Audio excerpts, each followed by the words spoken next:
Well, hello and welcome to Scorecard on Channel 1 TV. I am Bernard Abekwachi. Today we've got a lot to discuss in relation to what has transpired in the world of football, especially the latest on the scorecard. Interestingly, the Arsenal new boy has scored, Victor Gyökeres. You're excited, right? I am too.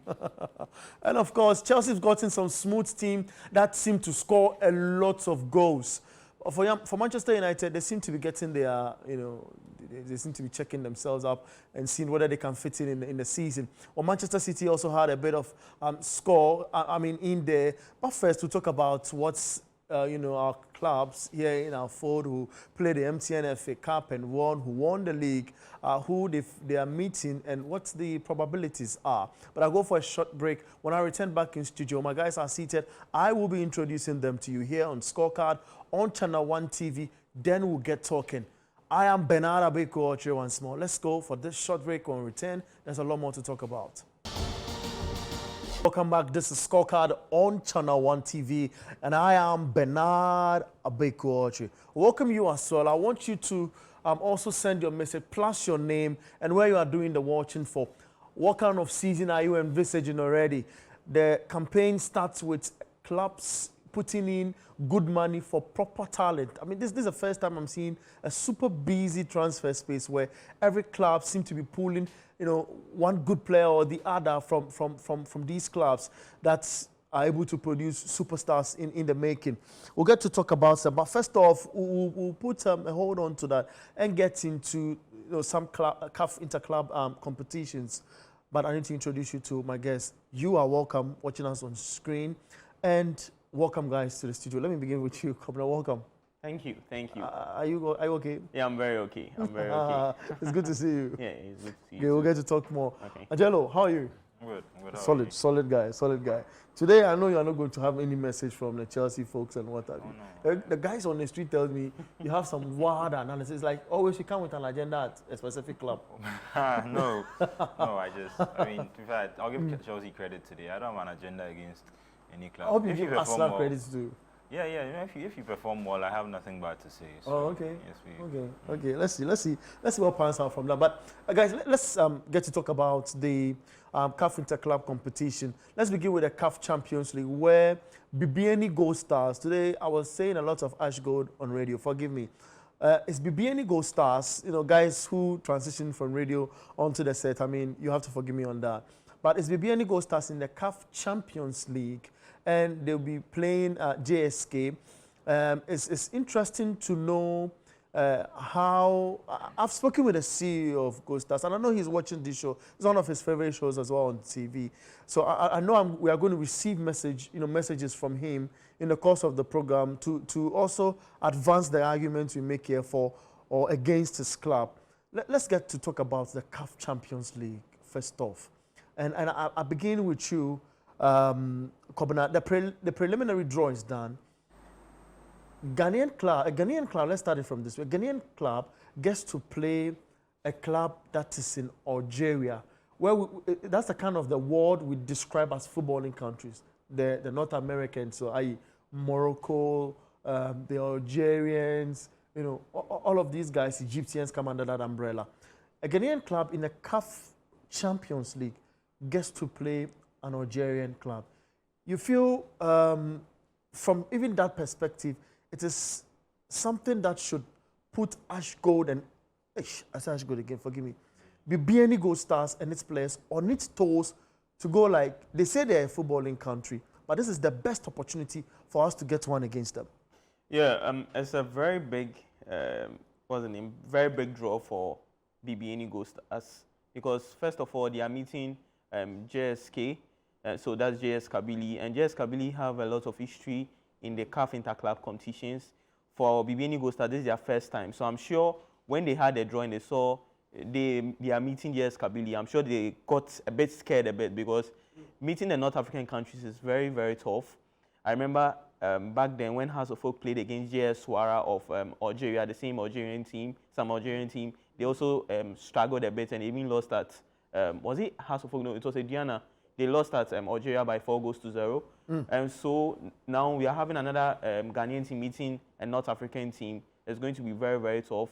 The Algerians were second in their league. They were giving stern competition Yes, by to MC Algiers. Algiers, yeah. Yes, so this is a very big one. And also, fortunately for BBN Gold Stars, the Algerian League will be starting on the 21st of August. The Ghana Premier League will be starting on the 12th of September. Absolutely. So I'm sure from the 21st to on the 12th, that is when maybe the BBN Gold Stars manager or the technical handlers will have to sit down to watch some of the JS Kabylie games, because 21st through to on the 12th, at least they'll be able to get some games to watch from them. Unfortunately for the Ghanaian Premier League, they'll start on the 12th. So when they start on the 12th, just the following week is when they'll be playing the preliminary stage. But the only advantage BBN Gold Stars will get is that there will be some GACA top 4 games to be played. There will be also Champion of Champions that they'll play against Asante Kotoko also to be played. So that will keep the players active before they play their very first Ghana Premier League game of the season. So it's a very big one for BBN Gold Stars. I'm sure they are working very hard towards that. They need to sit down to, Frimpong Mansour just needs to sit down to know what JS Kabylie will come in, because they are a very strong side. I'm sure the JS Kabylie people will just come to Ghana here and maybe they know maybe they might not win, but maybe lose by a goal to 1 goal to 0 or 2 goals to 0, and go to Algeria and might beat BBN by. That's likely to be at the Barbara Sports Stadium. Yes. Yeah. See? I was about to say, if them not playing at home presents a slight problem, not being able to get home advantage. Obviously, they can probably still fill the stadium. I'm sure their fans will travel all around to come and see them, but not being able to play in their own stadium and somewhere that they're already comfortable with. If that makes sense, because this is already a new competition for them. There's no way you can play at the dance park in the CAF competition. I mean, that's not well, no, I understand, but that's what I'm trying to say. Even though they have played it before, it's not something they're familiar with. If it was their own ground where they know where everything is, their fans can. No, but here in Ghana, the moment you qualify for the CAF Champions League or CAF Confederations Cup, you must put it on top of your mind that you are playing either at the Barbara Sports Stadium or the Accra Sports Stadium if it is ready. You must put it on top of your mind. Not even the Cape Coast Sports Stadium, because the last time CAF did its inspection, it disqualified the Cape Coast Sports Stadium. The Cape Coast, I was there when they built it, and it hurts that it was not brought up to, as in materials used was not standard materials that could say we are a category A accepted venue in the next 10 years to come. Yeah, I understand that, and obviously there are other factors as well. But then when you look at it, the only 2 clubs that have won the CAF Champions League from Ghana, the 2 teams from both stadiums, Kotoko and Hartlepool. And I think that to go further along in the competition, I just feel that being able to at least know that, because if we travel to other countries, you're going to play in their home stadiums. Yeah. You get me? And there will always be a disadvantage if you're not able to replicate that atmosphere in your own country. I agree. Yeah. And it's also sums it up. Look, I am happy particularly, and that's the Dunk Spark, guys, on your screen. This is a game, Gold Stars, Legon City, and that's the Dunk Spark we talk about. It's like a community space where they play the football game. But look, you cannot put all of these responsibilities on the clubs. That's why I get excited when governments say we are going to build 10 stadiums across the country. I get super excited when they say that look, we need to put capital into the Ghanaian Premier League. And it's not as if the Ghana Premier League might just be, look, I'm not here to do the discussions, but guys, I mean, I feel when it comes to Ghanaian football, I'm a little passionate because I follow the game from the Premier League level, and I follow the game at the Division 1 League level, I follow the game at the Division 2 League level, I follow the game at the Division 3 level. And all of those levels, we are not attractive. So when we get a club to go for, it's been a long time since we hosted AFCON, isn't it? 2008. So that's a long time. We have not learned to develop our stadiums to be the best. There's an article that, and guys, forgive me that I'm talking a lot. There's an article that Benjamin Woolley Graham, who's in Manchester now studying, put together, and it's published on Citi Sports Online. He talks about facilities.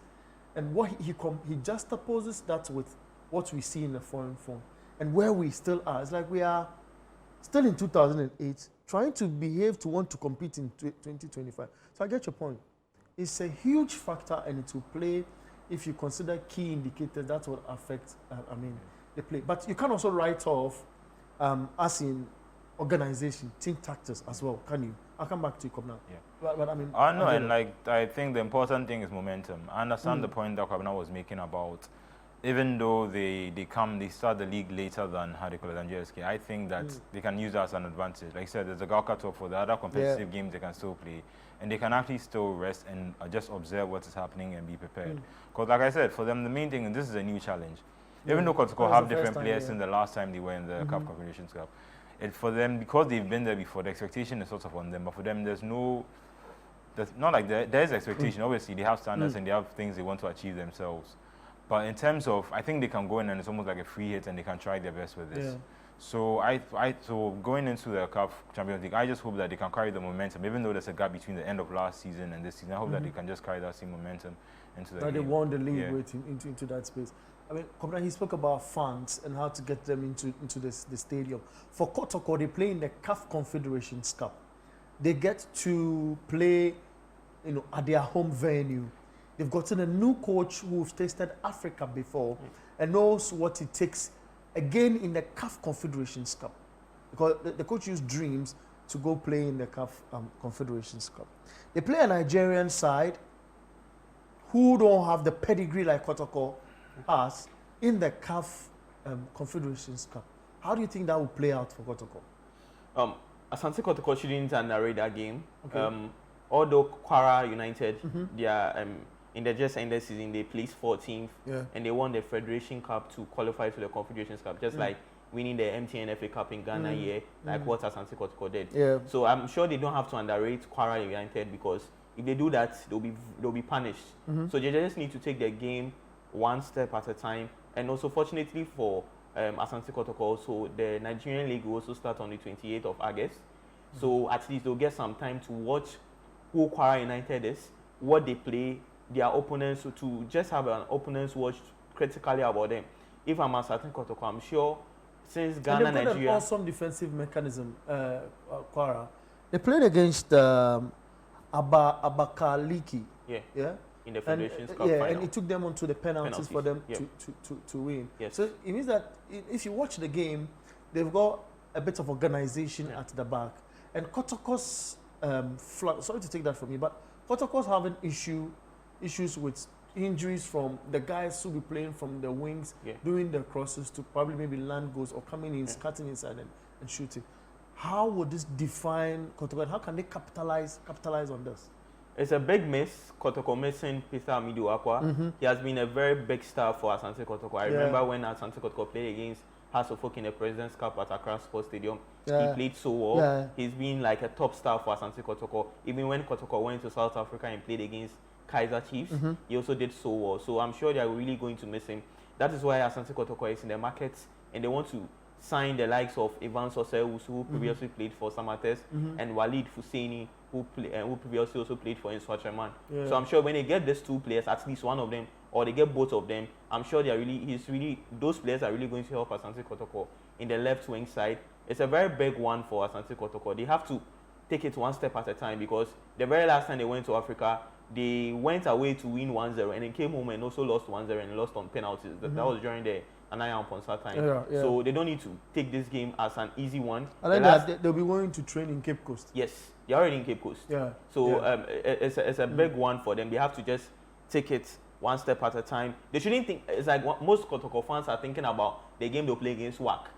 But as you know that you have to beat Kwara before you be able to play WAC. So think about Kwara, make sure you beat them and beat them very well. You play home first. You get about 3 to 4 goals here in Baba Sports Stadium. You go to Nigeria, get a 1-1 draw, then you'll be able to qualify to the next stage. Then when you are done, that is when you think about WAC. But for now, they should put all their full concentration on Kwara so that they'll be able to beat them and beat them very well. They don't have to underestimate Kwara, because if they do that, they'll be punished severely. Look, Angelo, this looks like a Jollof derby, if you want. They'll be playing in Abuja. The last time the Black Stars played, in Abuja, it was tensed because of the rivalry between Ghana and Nigeria. So anytime we have a Ghanaian club playing a Nigerian club, and even if the Ghanaian club has a pedigree in comparison to the Nigerian club, there seems to be this tension, and you feel the Kotoko should stand on that particular tension with the experienced gaffer to churn out that all-important results, do you feel Kotoko should dominate the game home and away, or they should develop an approach to go into that particular fixture? I think tactically, like I said, I think they need to dominate the game. Even though they are not supposed to think about the game after, I think that if they want to have any confidence to go into that game and know that they can go and win that game, they need to have a good performance home and away against Kara. They've been finalists in the competitions and they have pedigree in CAF interclub competition. So I'm hoping that they can also go far. But I'm slightly worried about their squad. There've been a lot of new additions coming in. Yeah. And when the league starts, I don't know if they've all gelled, if they all like from when immediately. If they play a week after the players coming in. Yeah, and if they're playing a week after the season starts. We're 13. 13 now. Yeah, they've signed a lot. And more becoming. More becoming. Yeah. Oh, okay. And they've also had some of their key players leaving, like their captain Justice Blair. No, but if you have 13, that's already starting 11. You have your starting 11 and 2 guys on bench. Exactly. Isn't it? Exactly. And you are starting a new season. You're going into Africa. It makes it scary, isn't it? Because the team do not know itself properly. I might be wrong, but in most cases, when you have a new team, it takes them time. It takes them time, and that's what I'm saying. And because of when the season starts and when they have to play the play the first round immediately, I'm slightly worried that if by the time the season starts and they haven't started playing well together, even though later in the season everything clicks for them, I'm worried that if the start of the season, when it starts and when the CAF Confederations Cup game comes, I'm worried that it might be too soon for them and they might not be able to show how good they are in that game yet. But I just feel like I'm sure. One, there's a GACA top 4 to be played, a champion of champions. At least the GACA top 4, at least you get about 2 or 3 games to be played before you play the champion of champions. So that would be like 4 games. So I'm sure if they are able to do very well, I'm sure with that 4 games, they'll be able to gel a bit to know where they won't be able to gel 100%, but at least they'll get to some point that will really help them when they play against Kwara United on the 19th to 21st of September. Even if the results are not positive. Which one? When in the GACA top 4? If it's not even positive, at least they'll get to know something small. They have to work on it because if you don't, what's the name? You don't, when they are wrong, and you don't try to correct them, it will rather worry you. So you should try to just correct their wrongs. That's all. Great. Let's turn our attention a little bit and get it even much trickier. In England at Wembley, something intriguing, unfolded today. And decides to on that. Maybe he has some wild thought for Liverpool. But it was Liverpool against Crystal Palace. Palace won the FA Cup and had to wait for the winner of the league. And Liverpool won the league. And they had to play the Community Shield at Wembley. Let's have a glimpse of what transpired earlier today. The game started at 2 p.m. But at the end of the day, the likes of OJ was like, really? Crystal Palace beat Liverpool? Watch this. Crystal Palace winning the Community Shield. Angelo is excited. I need to cool this pressure down. Let me pick a few messages and go and break so that he does not inject that pressure into, criticizing Liverpool on the hard. The numbers are on your screen. You can send your thought in relation to what we've discussed and what you think about this particular game. Liverpool. They've signed. We'll talk about that. Good evening. Chelsea will be in a title race next season. This João Pedro guy is a gem. PL hasn't yet started, but see the kind of goals he's scoring. At which Chelsea, we are coming. This also reads, you are live in Blue Streets, Winkogo in the Upper East region. Focuses on Chelsea from Francis Asori. Says 100%, so then gives a 2 show in addition. This one says, good evening and wish you all the best. The BNI Gold Stars can do better, but as for the Shisha FC, I don't know Shisha FC though. It's not in FIFA's books, so I don't know. As for Shisha FC, says they can't reach the group stage because no proper referee will go in their favor. I'm Anklebo from Odoko Official Town. Anklebo, I don't know Shisha FC. I've not seen it in FIFA's clubs registered, but maybe you know what you're talking about. Let's go for this quick break. When we return back in studio, we'll attack that Liverpool Crystal Palace game. Welcome back. This is Scorecard on Channel 1 TV. I am Bernard Abeko-Ochre. Angelo Kwachi here with me in studios and Kobna Mafo as well. Before the break, you saw what had transpired earlier at Wembley. It was Liverpool who played 2-2 with Crystal Palace, and Oliver Glasner got into the sports cake because Community Shield straight into sports cakes. And interestingly, Mo Salah started the kick and missed for Liverpool. I won't do the discussion. I'll leave the number for you to send your thought on, and I'll leave it for the guys to judge. Angelo, you were smiling after that insert. No, it's a good result for Crystal Palace. I think they deserve. Why do you say that? Why do you think Crystal Palace deserves it more than Liverpool? I think they stayed in the game. I think Liverpool made the same mistakes as Man City did in the FA Cup final, where there were moments where they had the momentum and where they were able to put pressure on the team, but they were able to convert more into goals. They scored with their first shot, and I think they were riding off a high. And when Van Dijk ended up giving up a penalty, it's a very crucial moment where I think they should have tried to double the advantage instead. So I think at crucial moments, even when they went ahead again, they didn't keep their composure and it came back to bite them. So I think in the end, because Palace showed that resilience and were able to come back twice and stay in the game and take it to Liverpool, I think they deserve to win it. Kotoko played. Did you love what you? Yeah, he's an interesting striker. You can clearly tell that he brings more than just goal scoring to the team. His movement, his link up with Wirtz was really good. Yeah. So impressive debut. Obviously, it's disappointing not to win, but it's the nature of the game. It's the way football goes sometimes. So interestingly, that I don't think any of the Premier League champions have won since 2018. In the Community Shield, it's mostly been the FA Cup winners. So I think, at least personally, I think there's been a slight underrating on Liverpool's part when they went into the game, which is a mistake they shouldn't have made, given what Crystal Palace did in the FA Cup final. Okay. But yeah, that's football sometimes. Well, another Liverpool, new signing got things right in this game. Was that a cross or was it a goal from Jeremy? I just feel like it was a cross, but fortunately for him, he had a goal. But if you don't have the technique, you can't pull it off. So goal scores, I think. Yeah. I think you think he was scoring? He was scoring. I think the technique to score it, regardless of whether he meant it or not, is still impressive. Okay. Yeah. Okay. You agree? Yeah, I agree. But the signings, the new guys from at Liverpool also played so well. The likes of Florian Wirtz, Ugo Ekitike, and Jeremy Frimpong, they played so well. Even Milos Kekes also played brilliantly also for Liverpool. The only thing was that, as Angelo said, they underrated Crystal Palace. And Palace under Oliver Glasner played so well. Oliver Glasner is doing something very good at Crystal Palace that we didn't need to applaud him. In 1.5 seasons for Crystal Palace, he has won the FA Cup and also the Community Shield. I know where you're going. Yeah, the same trophy that Arsenal has done in the past 7 seasons. Arsenal have 2 Community Shields. Arteta will remind you that he has 3 trophies. But in 7 seasons. 7 seasons. This guy has done it in 1.5 seasons. So that will tell you there's a lot of difference right now. No way. Arteta is in phase 5. He's almost at the. Arteta is what? He's in phase 5, according to him. As in the various phases you go through before you win. So this is the year. He's in phase 5. You win a trophy in phase 5. So we'll see. Like then, when he wins the trophy, then we know that he's really in the phase 5. That's fair. So, that's fair. Great. But just on Crystal Palace, I think tomorrow is an interesting day for them.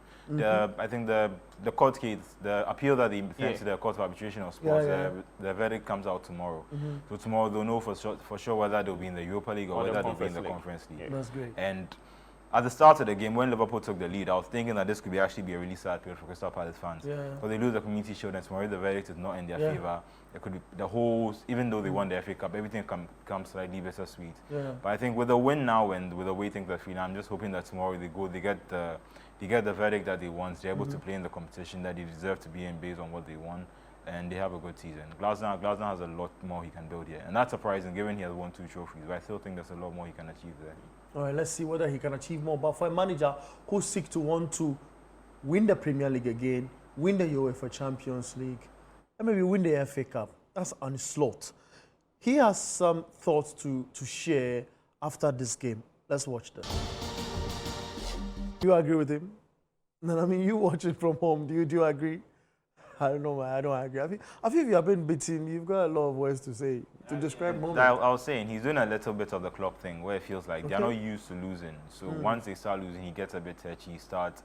He's not really in that position, and he doesn't know how to respond to that yet. But this is an interesting season for his slot. I understand everything he's saying, but in the way, just like last season when he won, no one tried to pinpoint. People tried to look at the reasons, but they just then go him as you won.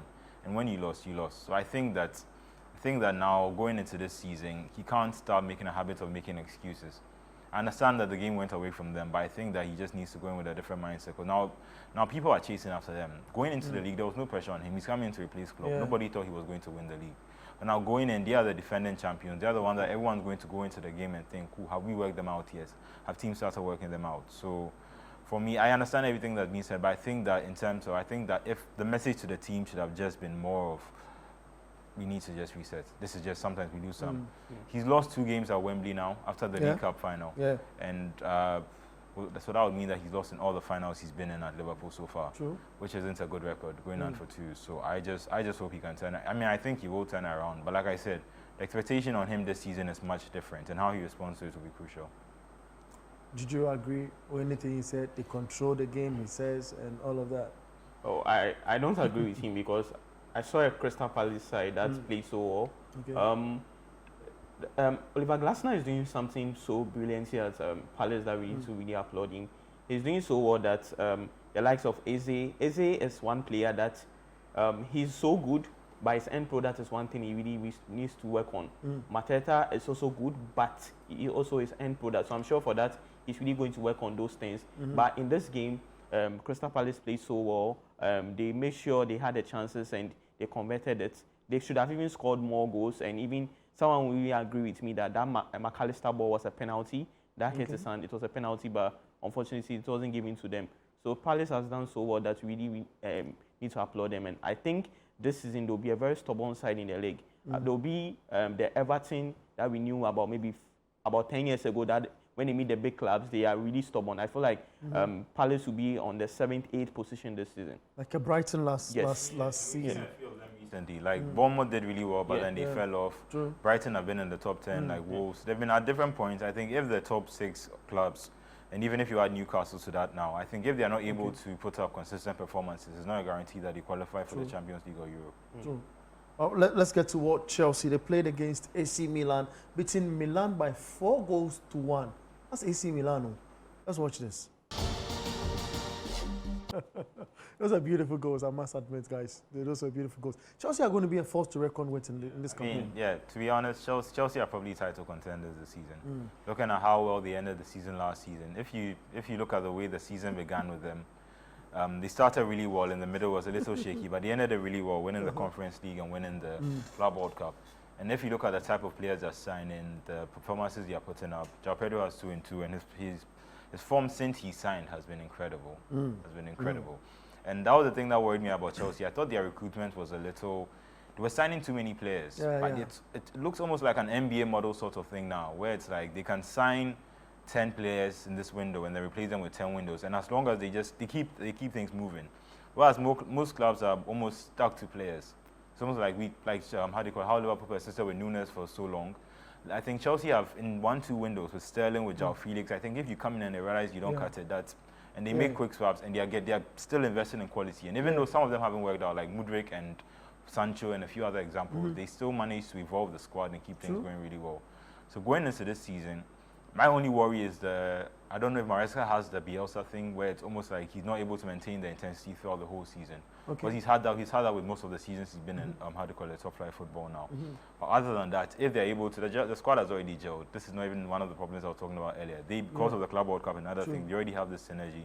Every new player looks exciting, and I think this season Chelsea are definitely contenders for most of the titles. And another important thing is too, most of them are saying that. Levi Cole has said that, the captain James has said it, that they are competing for every competition they are in. So I think it's an exciting time to be a Chelsea fan. Would there be the need for additions again? I just feel like the left wing side of Chelsea, that's Gittins side. I just feel like Garnacho coming in will really help Chelsea. Okay. Yeah, let's take everything away. Garnacho is a very good player. True, I agree with you. Yeah, like take everything away. I'm sure maybe. No, he's a good player. I'm sure you agree he's a good player. Yeah, because I only have problems with when he decides to go off and focus on social media. I think you're a little biased. That's why you. But I just feel like when he gets someone to be, when someone talks to him, I'm sure he's really going to listen very well. So I'm sure at the left wing side of attack for Chelsea. This is a coach. That's a no-nonsense coach. Yes. In coach, he does not tolerate anything. Yeah, and that's where, like, again, back to João Felix. That's just a clear example of someone where if you come in with an attitude, obviously if he goes into a different team now and maybe it's not Amorim, but I think, I don't know how, again, like you're saying, I don't know how his attitude and the way Maresca wants his team and how Maresca is almost intent on getting the results now. I don't know how Garnacho fits into that team. And if he goes over there and he's not first choice, how does his attitude again? Yeah, so that should tell you he should perform well. When you perform well, I'm sure the coach is going to use him a lot of times in the squad. The competition at Chelsea is crazy, though. Yeah. That's the thing. Especially if you consider that now, okay, the front striker is either going to be Jackson or Delap. That leaves you with 2 other wingers. No, Jackson will not be there. So not Jackson, with either Delap or João Pedro. Yeah. So I just feel like because the same attitude behavior is also what is causing Jackson to leave the club. Because I'm sure those 2 red cards he had against Newcastle in the Premier League and Flamingo against. Yes. So they feel like he just needs to work on a lot of things, and he was getting a lot of yellow cards which were not necessary.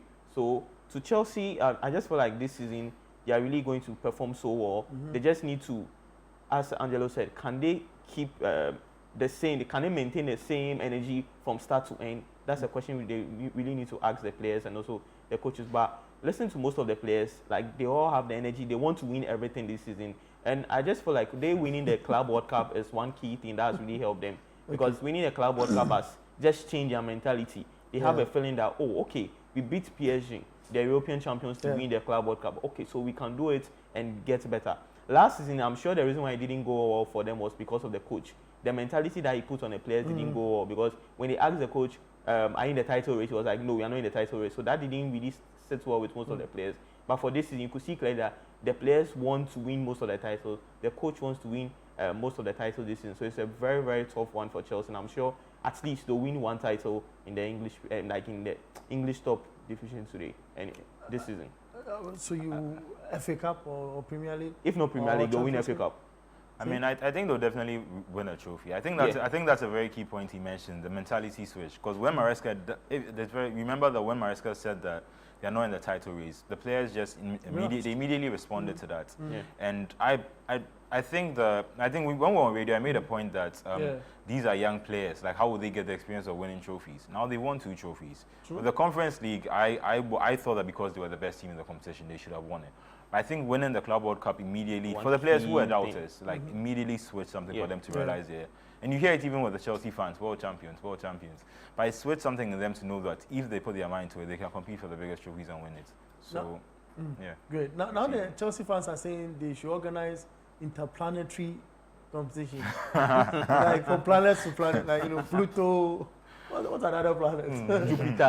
Jupiter, Mars, and they'll represent Earth.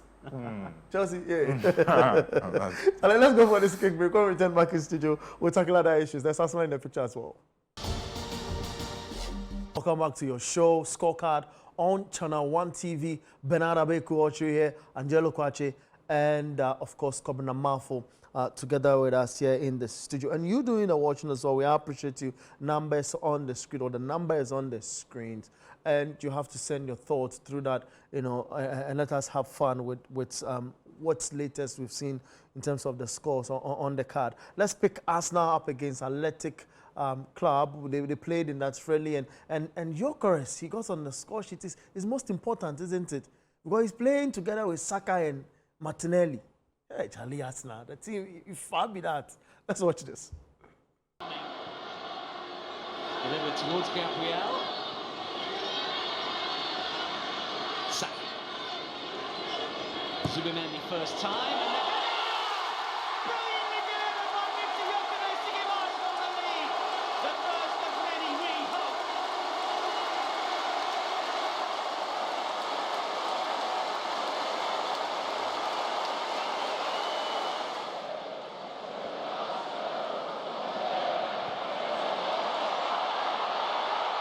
Still going. Puts it on the play for Saka. Arsenal have 2 in the blink of an eye. Martinelli and Saka back in your routine. The 2 wide men combine. The assist making it simple for Arsenal's star boy.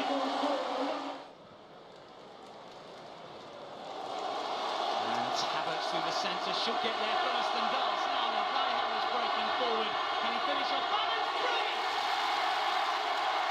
Wonderful one under real pressure.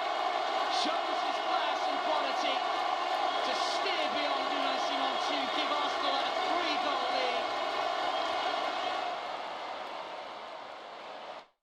mean, this kind of performances win the league, don't they? Yeah. They win league. That's Arsenal. My problem with Arsenal, I mean, yes, if you're able to do them consistently. But my problem with Arsenal has never been that they are never able to blow teams away. You saw what they did against Real Madrid in the Champions League. It's just more about the mental fragility that happens sometimes when they're put under pressure. And that's where you can't test these things now. It's in the biggest games of the season, when they go into the Champions League games, when they go into the FA Cup, the latter rounds, when they enter the Premier League, when it gets to the end of the season. That's why I want to see that they have developed. Because in terms of being a good team, I think they've always been a good team. But just on the highlights, I think that was a good performance from Arsenal. That was some really beautiful fluid football that he played in that game. Martinelli scoring, Saka scoring, Gyökeres scoring. It's good for them to also bounce back from the lot of comments about Gyökeres and a lot of banter was going on the internet when things were not going well.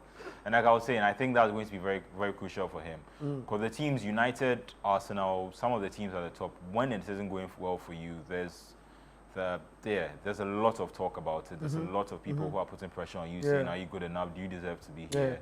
So I'm hoping that Gyökeres, like mentally, he's able to, and he's like, "This is good. This is bouncing back. This is good to show that even though there's a lot of talk about him, he can just do what he does and score goals." But like I said, for Arsenal, the main thing is getting into the crucial points of the season. I just need to show that mentally they become more resilient. That's great.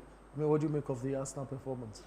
Very good performance against Athletic Club, but someone said they played against Athletic Club. They didn't play against any any English Premier League side, but they did so well. And also, Arsenal should have this winning mentality in mind. Okay, so they should start the league. They will start the league so well as they usually do, but when they get to the end or the middle or when they curve, that is January, February. That is when they have to come down a bit and lose about 1 to 2 games, and that makes them drop down to maybe second or third, and you see maybe another person winning the league. I'm sure this season there will be a lot of pressure on Arteta. I'm sure this is the season that Arteta needs to win the league for Arsenal. Because it's been that season for the last 3 seasons. No, but I feel like this is the season. This is the fight. No. I feel like this is the season because if he doesn't do it, I'm sure the Arsenal bosses will sack him. They have to do. Wow. I don't think he'll be sacked. I mean, I agree with what you're saying that yes, and the more the season go along where he doesn't win, the next season becomes more crucial. Yeah, I agree with that, but I don't think they'll sack him because just based on where they were before they hired him and how far. But this is something the players that he wanted. Arsenal board have made sure they've got it for him. He requested for Gyökeres. They've had Gyökeres for him. So he wanted the proper number 9. He requested for certain player types, and he provided players. That's with that the thing. for and them. mostly when managers or directors do that, they want you to deliver, and when you're not able to deliver, they just sack you. To be fair, do you remember there were a lot of how do you call it, cronky out and people having problems with the owners? Since Arteta has been in, there hasn't been as much noise. People are just focused on what they are doing on the pitch. True. And I think they believe will come. If you are stand, you want to keep the manager so that the pressure don't come to you. But just that one thing to add up, I just feel like Arteta is playing a new system now, a 4-2-3-1 formation. Last season he was playing more of 4-3-3. Yeah, he was doing more of 4-3-3, but now he's playing a 4-2-3-1. So he's playing a double pivot of Zubimendi and Declan Rice and Odegaard playing as a number 10. But let's see if that thing will really help when they play the English. That'll be interesting because it would mean that without Partey, he doesn't trust Zubimendi alone. So he has to slightly hold Rice back. I'd like to see when they go into the season whether he. It will be against Manchester United. You don't have to worry. But another United played. That's Newcastle United. They played against Espanyol and it ended in 2-2. Let's watch this. So that's Newcastle United without Alexander Isak. And I'm reading that Liverpool said they need a striker again. Well, they say in the next 72 hours, they are going to make sure they finish the Isak stuff. Guys, I mean, that's a bit from Newcastle. Just something brief and go. Let me start with you. I hope that whatever turbulence has been in their off-season doesn't translate to their on-season because this is another big season for them, getting into the Champions League. I think the same pressure you were talking about with Eddie Howe, Eddie Howe has won his trophy, but I think given the investment that is put into Newcastle, I think there's an expectation that at some point Newcastle will become a top club. And the question of whether Eddie Howe is the manager to take them to that level. Is he? This is a project. No, like it's the same thing with the Arteta thing. I think managers can get better. I think managers can like Arteta is much better than when he started managing Arsenal. And I think Eddie Howe, since he came to Newcastle, he's become a better manager. Okay. Whether he's now at that elite level where he's constantly obsessed with winning trophies and every time he puts out a team in a competition, his mindset is to go and win it. That I don't know. It's only the results that can show it. And he's been in 2 finals. He lost one to Manchester United. He beat Liverpool in the final. All big team. So he's proven that at least he's adapting. But like I said, whether he's a manager to take them to the next level, this is a really good season to show it, because you'll be competing with other good managers in the Championship, in the Champions League, and in the league. His type of signings that he's been making, that's also one of the things that will make me question whether he's an elite manager. Okay. But like I said, he's won the trophy, and he's proven that at least he deserves the opportunity to be given more time. So I'd like to see how it goes. You agree? Yeah, I agree. And also Newcastle really needs to work on. They need a striker. They need a number 9 right now. Like, no matter what they have to do, they need a number 9. What was Ekitike's role? Who? Ekitike? Yeah. At Liverpool? Yeah. Always going to talk about Liverpool, aren't we? No, Newcastle. Newcastle, sorry. Yeah. Sorry. So if you've noticed, I'm saying Liverpool said they need a striker, and it's Isak in the picture. Yes. Isak is playing for Newcastle, Yeah. and they are forcing to create a striker in his No, absence. but you should understand Liverpool. Liverpool have lost Luis Diaz, they've lost Darwin Núñez, and even unfortunately they also lost Diogo Jota. So they just need to get players to just replace them. And for Newcastle, they need to get at least 2 strikers at the team, because Isak alone is like two strikers. So they have to make sure they get some strikers to help them, because in their game against Espanyol, you could see clearly that they started Anthony Gordon as a number 9, and which was not really helping them. It's restricted Anthony Gordon from going to the left wing to play so well. So I just feel like Newcastle needs to work a lot and try to get their forward lines. They just need to work on it sharp. Yeah, so Eddie Howe speaking, he said he only wants players who want to be at Newcastle. Yeah. And I think that's clearly a sign. That should be the Isak. benchmark, isn't it? Yes. They've been linked with a lot of players. I think Samu, Wisa. It's a week to the season start, so I'm just hoping they can sort out their business and get everything ready, so that when the season starts, they're ready. Great, guys. Thank you very much. Angelo Kwache, thank you.